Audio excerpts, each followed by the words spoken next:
just in, 6.6 million Americans applied for unemployment benefits last week. 6.6 million, which makes about 16.5 million over just the last 3 weeks.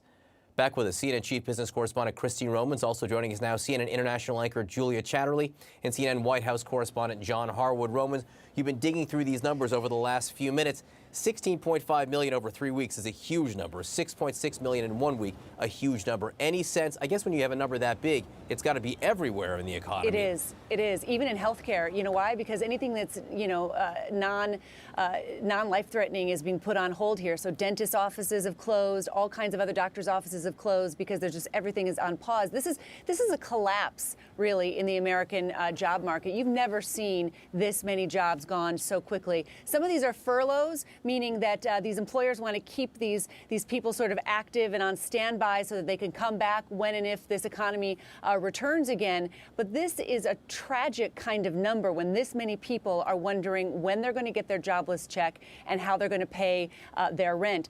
About those jobless checks, these numbers are big, shockingly big, but they're probably really undercounting the number of people who've lost their jobs because people can't get through to the state unemployment offices. And if you go to those websites, they say, be patient, we'll get to you, your benefits will be retroactive. Talk more about that, Julia, because that's really interesting. Because 16.5 million, the fact that might be underestimating how bad things are, that's hard to wrap your mind around in what's being done for these people right now with all these new rescue packages that have been passed. And we're seeing this all over the country. We've all seen the fact that states like Florida are resorting to bits of paper now to try and in some way capture the people that are still trying. We all anecdotally hear from people. Just let me give you context on what we're seeing here with these numbers when we're talking over 60 million people losing their jobs just in the last 3 weeks. We could be talking about a US unemployment rate of between 14 and 15% at this moment. I said it earlier on the show. It's not just individuals, it's not just numbers, these are families, these are children that are impacted at this stage, and we are seeing delays in getting money into them.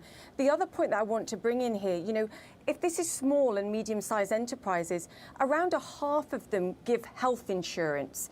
So what you're also seeing in these numbers is maybe around 50% of people in the last 3 weeks suddenly without some form of health insurance too, in the middle of a health pandemic that we're suffering here in the United States and around the world. So it's not just that they can't get money, that there's delays to seeing that around the country, that we're not estimating the number of people here that are losing their jobs, but they're all in a desperate situation as far as getting ill over the next weeks and months too. John Harwood, it's really interesting. We happen to have a new CNN poll out which asked people to assess the current economic conditions, and just 39% said they're good now. That's a 30-point drop in 1 month. Never seen anything like that, a 30-point drop in 1 month. It's interesting. Most people think that they will improve by next year, but I'm wondering how much longer they will think that if the unemployment numbers continue the way they are.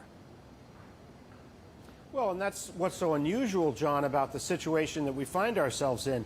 Usually when you have escalating jobless claims, people are wondering, well, what's the policy response? What's gone wrong? How do we fix it in the economy?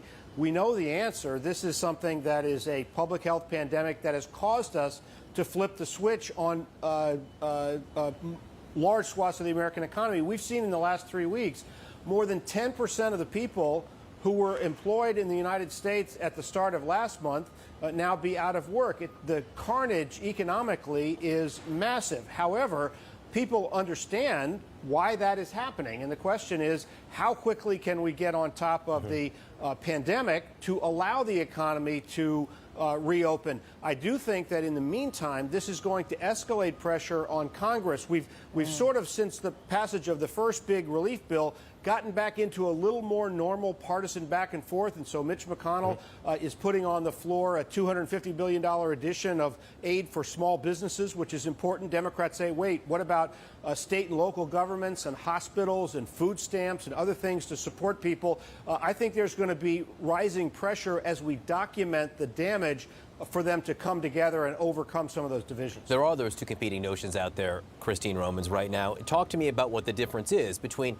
$250 billion new dollars for small businesses and adding money for states and local governments and also hospitals. Well, it's so interesting when you talk to economists, Nobel Prize winning economists, they say just push the money out, ask the questions later, And we know after 2008, there were all the Tea Party was born out of spending all of this borrowed money and questioning how it was spent. But right now, this is a Main Street problem, and every kind of problem that you see goes back to hurt Main Street first and foremost, right? When the states lose all that tax revenue, and they're the ones who provide services to their citizens, right? They are going to need to have some help. The hospitals, what if there is a return of an outbreak later this fall? They're going to need money. We're also going to have to have a testing protocol. That's going to take money. So in a way, I don't know if it's one or the other. It's yes, everything. Yes, all of the above. Option D, all of the above. Julia, the meta question that I continue to have as we continue to see numbers like this